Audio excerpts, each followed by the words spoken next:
श्रोताओं, हमारे YouTube channel tales with Ranjeet में एक बार फिर आप सबों का स्वागत है। हर शनिवार की तरह इस बार भी मैं आप सबों के बीच अपनी नई कहानी के साथ एक बार फिर हाजिर हूँ। इस बार की यह कहानी हमारी सामाजिक रिश्तों के इर्द गिर्द घूमते हुए एक कड़वी सच्चाई बयान करने वाली है। आशा करता हूँ यह कहानी आपको अवश्य पसंद आएगी। इस बार की ठंड तथा कोहरे ने लोगों के साथ साथ सूर्य भगवान को भी घरों से निकलने की शायद इजाज़त नहीं दी थी। तभी तो लगभग 15 दिनों की गैर हाजिरी के बाद आज सूर्य भगवान एक बार फिर पूर्व दिशा में मुस्कुराए थे। लोगों ने राहत की सांस ली थी। दिन के लगभग 10 बजने वाले थे। 80 वर्षीय कृपा शंकर प्रतिदिन की भांति आज भी अलाव जलाकर तापे जा रहा था। अपनी झोपड़ी के आगे कृपा शंकर आग तापते हुए अपनी सूनी निगाहों से सामने सड़क से गुजर रहे लोगों को एकटक निहारे जा रहा था। अचानक उसकी सूनी निगाहों में चमक आ गई थी। साइकिल की घंटी बजाते खाकी रंग के ड्रेस पहने पोस्टमैन उन्हीं की ओर आ रहा था। पिछले 1 साल पहले बेटे तथा बहू दोनों बाहर कमाने गए थे। पढ़े लिखे बेटे को वहीं किसी कंपनी में मुंशी की नौकरी मिल गई थी। बुढ़िया तो 5 साल पहले ही ऊपर चली गई थी। बाहर जाने के लगभग 2 महीने बाद ही बेटे ने दिल्ली से चिट्ठी लिखी थी। हम दोनों को एक ही कंपनी में नौकरी मिल गई है। वेतन भी दोनों का भगवान की कृपा से बढ़िया है। बस महंगाई यहाँ बहुत है। हो सके तो मुखिया से बोलकर आप अपना वृद्धा पेंशन कार्ड जरूर बनवा लीजिएगा। गाय तथा बछिया पर पूरा ध्यान दीजिएगा। अपना ख्याल रखिएगा। धन्यवाद। चाचा जी, रामविलास जी का घर किधर है? मेरी कल ही इस पोस्ट ऑफिस में नई पोस्टिंग हुई है। बता देते तो मेरे लिए आसान हो जाता। अचानक कृपा शंकर की आंखों से चमक गायब हो गई थी। उन्होंने सामने वाली घर की ओर इशारा कर दिया था। अचानक गाय की बोलने की आवाज़ें सुनकर कृपा शंकर की नज़र उधर चली गई थी।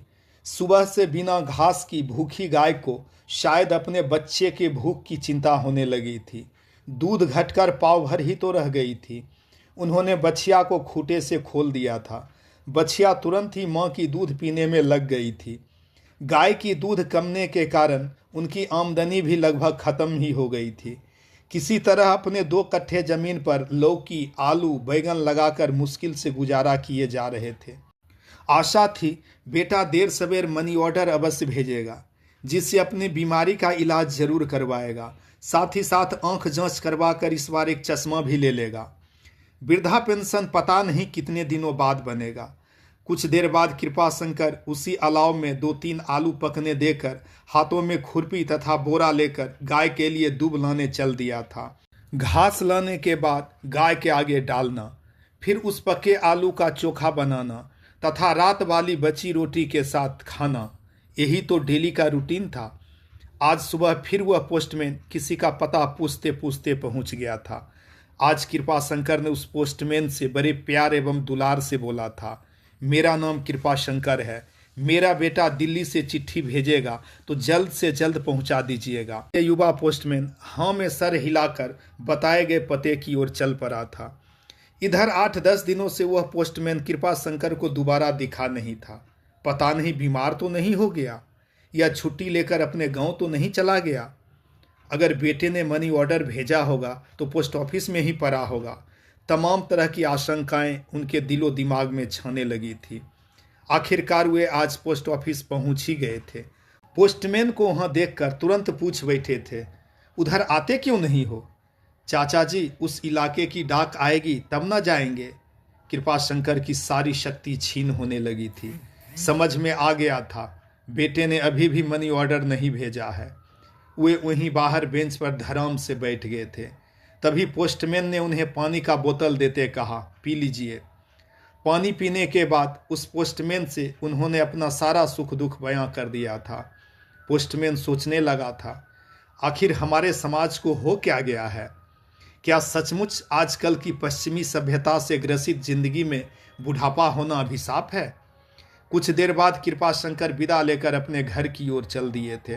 कुछ दिनों के बाद एक सुबह फिर अलाव तापते कृपा शंकर को वह पोस्टमैन उनकी ओर आते दिखा था।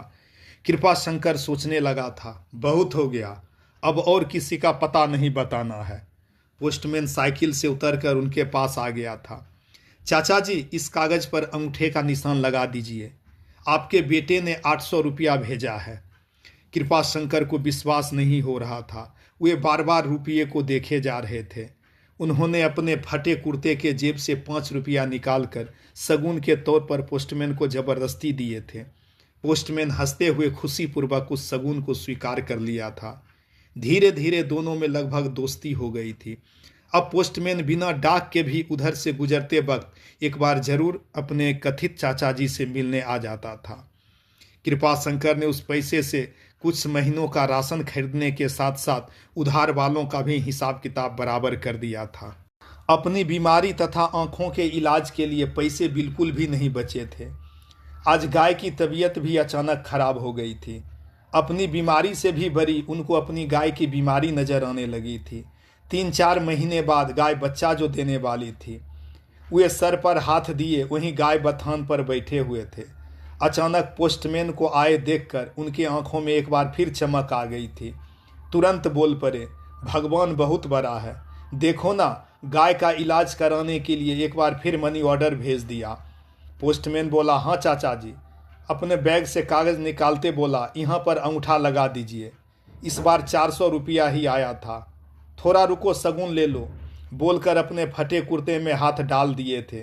पॉकेट बिल्कुल खाली था। कोई बात नहीं चाचा जी, विनय कुमार का ही घर बता दीजिए। चाचा जी ने तुरंत ही बगल वाली गली की ओर इशारा करके बता दिया था। पोस्टमैन तुरंत ही उधर अपनी साइकिल मोड़ दिया था। धीरे धीरे कृपा शंकर की बुढ़ापे वाली बीमारी बढ़ते ही जा रही थी। शरीर काफ़ी कमज़ोर होने लगा था। बहुत दिनों बाद वह पोस्टमैन हाथों में चिट्ठी लिए आज फिर चाचा जी के झोपड़ी के आगे पहुंच गया था। घर के आगे काफ़ी भीड़ थी। कोई बोले जा रहा था, गंगा जल जल्दी लाओ, तो कोई तुलसी पत्ता खोजे जा रहा था। पोस्टमैन सारा माजरा समझ चुका था। वह सोचने लगा, पहली बार तो बेटा पत्र लिखा था, चलो मैं ही पढ़कर देखता हूँ। आदरणीय पिताजी, सादर प्रणाम। मैं यहाँ काफ़ी खुश हूँ। महंगाई के चलते आज तक एक भी रुपया आपको मैं नहीं भेज पाया। इस बार एक एसी घर में लगानी है। गाय बच्चा देगी तो मेरे पते पर किसी से जवाब लिखवाइएगा। गाय को बेचकर उस रुपये से एसी खरीदनी है। और हाँ, आऊँगा तो आपको वृद्धाश्रम पहुँचा दूँगा। वहाँ गांव में बुढ़ापे में काफ़ी कष्ट हो रहा होगा। आपका बेटा आदित्य। पोस्टमैन अचानक गुस्से में आ गया था। वह भीड़ को चीरते हुए अंदर पहुंचकर बोला, पंडित जी आए हैं या नहीं? जल्दी से पंडित जी को बुलवाइए। तभी किसी ने बगल से पंडित जी को बुलवा लिया था। पोस्टमैन ने गाय की रस्सी चाचा जी के हाथों से छुआते बोला, पंडित जी गौदान स्वीकार करें, आशीर्वाद दें, यही गाय के सहारे हमारे चाचा जी बैतरनी पार करें। पंडित जी गाय की रस्सी पकड़ते बोले, तथास्तु। अगले ही पल कृपा शंकर इस लोक को छोड़कर किसी और लोक के लिए रवाना हो चुका था। पोस्टमैन ने अपने हाथों से ही सारी क्रियाक्रम किया था। वह सोचे जा रहा था, अच्छा हुआ चाचा जी को सच्चाई का पता नहीं चला। श्रोताओं, यह कहानी कैसी लगी जरूर कमेंट करें। अपना तथा अपनों का अवश्य ख्याल रखें। धन्यवाद।